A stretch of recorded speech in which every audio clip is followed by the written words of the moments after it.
Hello friends, અગાઉ આપણે કપડાં ધોવાનું લિક્વિડ બનાવતા તો શીખ્યું. આજના વિડીયોમાં આપણે કપડાં ધોવાનો પાવડર એટલે કે ડિટર્જન્ટ પાવડર ઘરે કઈ રીતે બનાવી શકાય એ શીખવાના છીએ. ખૂબ જ સરળ છે, કોઈ પણ બનાવી શકે છે અને ખૂબ જ ઓછી કિંમતમાં ઓછા ખર્ચમાં બની જાય છે.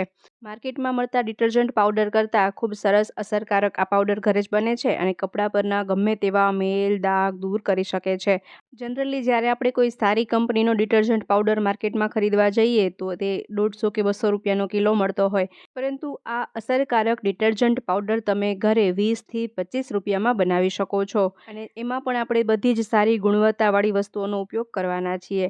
માર્કેટમાં અમુક સસ્તા પાવડર પણ મળતા હોય છે જે 50, 60 કે 100 રૂપિયા કિલોમાં મળી જતા હોય, પરંતુ તેમાં આ બધી જ વસ્તુ ઉમેરવામાં આવતી નથી. તેમાં ચૂનાનો પાવડર વગેરે મિક્સ કરી દે જે આપણા કપડાને એકદમ રફ કરી નાખે છે, નવા કપડાં પણ બગાડી નાખે છે. આજે તો આપણે આ બધી જ વસ્તુઓનો ઉપયોગ કરી અને ખૂબ સરસ એવો પાવડર બનાવવાના છીએ જેનાથી આપણા કપડાં પરના મેલ દાગ દૂર થશે, સાથે જ કપડાને વર્ષો વર્ષ નવા પણ રાખી શકાશે. તો ચાલો શરૂ કરીએ વિડીયો. જોઈએ ડિટર્જન્ટ પાવડર બનાવવાની રીત.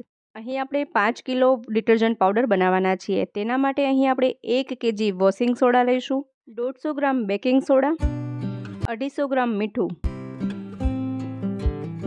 1 kg soda ash, 250 gram acid slurry, 50 gram ટીનોકોલ, 10 ml ફ્રેગ્રન્સ અને 50 gram caustic soda, 100 ml SLES liquid લઈશું અને 20 ગ્રામ કલર બોલ્સ લઈશું.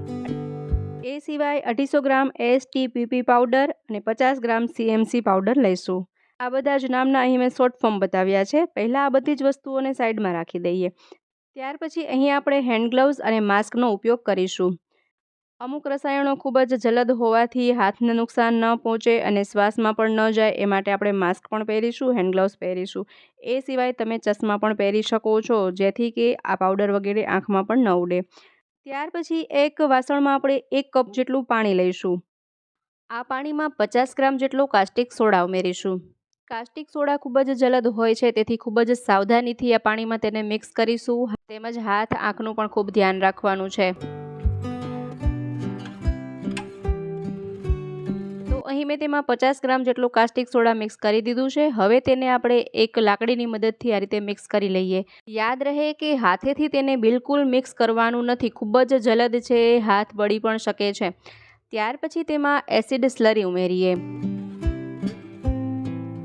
આ કામ બાળકોને બિલકુલ ન સોંપવું કારણ કે આ રસાયણના મિશ્રણને કારણે તમે તેનું રિએક્શન પણ જોઈ શકો છો, ખૂબ જ જલદ હોય છે. તો બાળકોને તો આ કામ બિલકુલ ન સોંપવું અને આ કામ ખૂબ જ સાવધાનીપૂર્વક કરવું.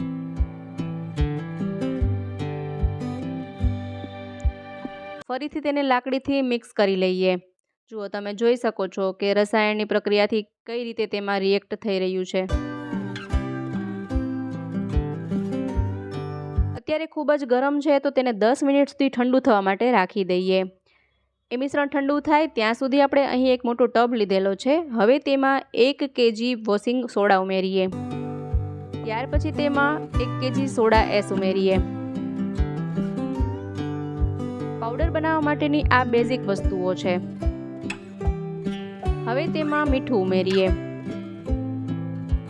અને બેકિંગ સોડા ઉમેરી દઈએ.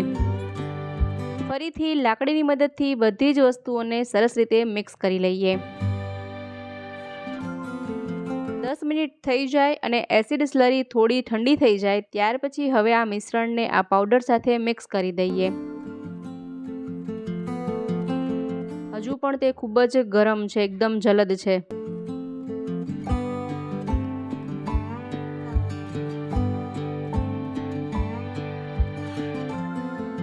હવે બધી વસ્તુઓને લાકડીની મદદથી ફરીથી સરસ મિક્સ કરી લઈએ.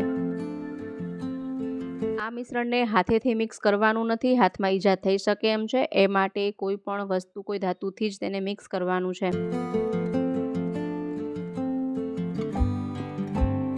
પહેલાં આપણે જ્યારે તેને મિક્સ કરીશું તો તેમાં આ રીતે થોડા ગાંઠા વગેરે વળી જશે.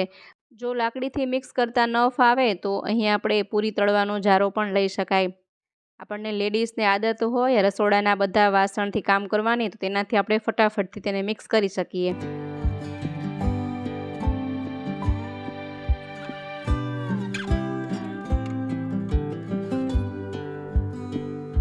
ત્યાર પછી અહીં આપણે SLES લિક્વિડ છે તેને ઉમેરી દઈએ। આ લિક્વિડનો ઉપયોગ પર્સનલ કેરની વસ્તુઓમાં પણ થતો હોય છે, જેમ કે ટૂથપેસ્ટ, શેમ્પૂ, શેવિંગ ક્રીમ વગેરે માટે પણ આ લિક્વિડનો ઉપયોગ થાય છે। હવે તે લિક્વિડ ઉમેર્યા પછી ફરીથી તેને સરસ રીતે મિક્સ કરી લેવાનું છે। અહીં આપણે લિક્વિડનું પ્રમાણ તેમાં ઉમેરી રહ્યા છીએ, તે માટે પાવડરમાં પહેલાં તો થોડા આ રીતે ગાંઠા વળી જશે। ત્યાર પછી તેમાં STPP એટલે કે સોડિયમ ટ્રાયપોલિફોસ્ફેટ પાવડર ઉમેરી દઈએ અને CMC પાવડર પણ તેમાં સાથે મિક્સ કરી દઈએ। બધી વસ્તુઓને સરસ રીતે મિક્સ કરતું જવાનું છે।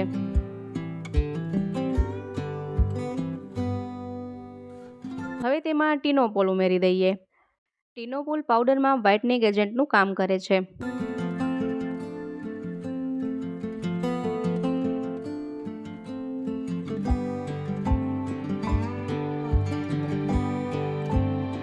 આ રીતે આપણે 2 થી 4 મિનિટ સુધી તેને મિક્સ કરતા જઈશું। બધો જ પાવડર એક રંગ થઈ જાય, સરસ રીતે મિક્સ થઈ જાય એ રીતે મિક્સ કરતું રહેવાનું છે। ત્યાર પછી તેમાં કોઈ પણ ફ્રેગ્રન્સ એટલે કે સુગંધી પદાર્થ ઉમેરીએ। અહીં મેં ડોલરની સુગંધવાળું ફ્રેગ્રન્સ લીધેલું છે, તમે તમારી પસંદ પ્રમાણે ફ્રેગ્રન્સ લઈ શકો છો। અને ત્યાર પછી તેમાં કલર બોલ્સ ઉમેરી દઈએ અને ફરીથી તેને સરસ રીતે મિક્સ કરી લઈએ।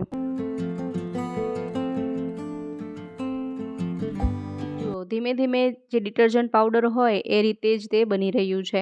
અમુક દ્રવ્યો એટલા જલદ હોવાથી આ પાવડર અત્યારે પણ ખૂબ જ ગરમ છે। અત્યારે તે એકદમ ગરમ છે। હવે આપણે તેને 1 થી 2 કલાક સુધી એમને રહેવા દઈએ, જેથી કે આ પાવડર ઠરી જાય। તો અહીં 1 થી 2 કલાક થઈ ગઈ છે અને પાવડર પણ એકદમ ઠંડો થઈ ગયો છે। હાથેથી પણ આપણે તેને અડી શકાય છે। જુઓ, અને માર્કેટમાં મળતા ડિટર્જન્ટ પાવડર જેવો જ ડિટર્જન્ટ પાવડર બનીને રેડી થઈ ગયો છે। ખૂબ જ ઓછા ખર્ચમાં, ખૂબ જ ઓછી કિંમતમાં। જ્યારે આપણે કોઈ સારી કંપનીનો પાવડર ખરીદીએ તો તે ખૂબ જ મોંઘા ભાવમાં મળતો હોય, અને જો સસ્તો પાવડર ખરીદીએ તો તેમાં ચૂનાનો પાવડર મિક્સ કરેલો હોય, જેનાથી આપણા કપડાં પણ ખરાબ થઈ જાય છે। તો આ બધી જ વસ્તુઓનું મિશ્રણ તમે ઘરે જ બનાવી અને ઘરે જ ડિટર્જન્ટ પાવડર બનાવી શકો છો અને તેને લાંબા સમય સુધી સ્ટોર પણ કરી શકો છો। અને આ દરેક વસ્તુઓ નજીકના સ્ટોરમાં તમને સસ્તા કિંમતમાં મળી પણ જશે। તો જો આટલા સરળતાથી આપણે ઘરે જ વોશિંગ પાવડર બનાવી શકતા હોય તો શા માટે આપણે મોંઘા દાટ પાવડર બજારમાંથી ખરીદવા જોઈએ। આ રીતે જ ઘરે જ ઓછી કિંમતમાં પાવડર બનાવી અને તેને વર્ષો વર્ષ સુધી સ્ટોર કરી અને રાખી શકાય છે।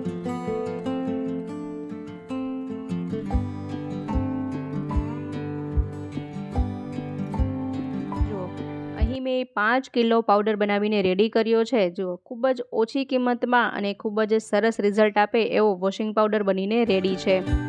ચાલો આપણે ચેક પણ કરી લઈએ કે શું ખરેખર માર્કેટમાં મળતા ડિટર્જન્ટ પાવડર જેવો જ આ ડિટર્જન્ટ પાવડર બન્યો છે કે નહીં। તેના માટે આપણે ટબ લઈશું અને ટબમાં 1 મગ જેટલું પાણી ઉમેરીએ અને તેમાં ચપટી જેટલો ડિટર્જન્ટ પાવડર ઉમેરીએ, જે આપણે હમણાં જ બનાવ્યો છે એ પાવડર। અને તેને પાણીમાં મિક્સ કરતાં સરસ મજાના તેમાં ફીણ પણ વળે છે અને ખૂબ સરસ એવી સુગંધ પણ આવી રહી છે। 1 ચપટી પાવડરમાં જ ખૂબ સરસ એવા ફીણ વળી રહ્યા છે અને તેનાથી કપડાં પણ ખૂબ જ સરસ ધોવાય છે। તો મેં તો અહીં 5 કિલો ડિટર્જન્ટ પાવડર બનાવીને રેડી કરી લીધો છે। તમે આ પાવડર ક્યારે બનાવી રહ્યા છો કમેન્ટ બોક્સમાં જરૂરથી જણાવજો। સાથે જ વિડીયો પસંદ આવ્યો હોય તો વિડીયોને લાઇક કરજો, શેર કરજો। ચેનલ પર નવા હોય, પહેલીવાર ચેનલ પર વિઝિટ કરી રહ્યા હોય તો ચેનલને સબસ્ક્રાઈબ પણ જરૂરથી કરજો। ફરી મળીશું નવા વિડીયોમાં નવા જ આઈડિયાઝ સાથે। ત્યાં સુધી જોતા રહેજો આપણી ચેનલ બી ક્રિએટિવ।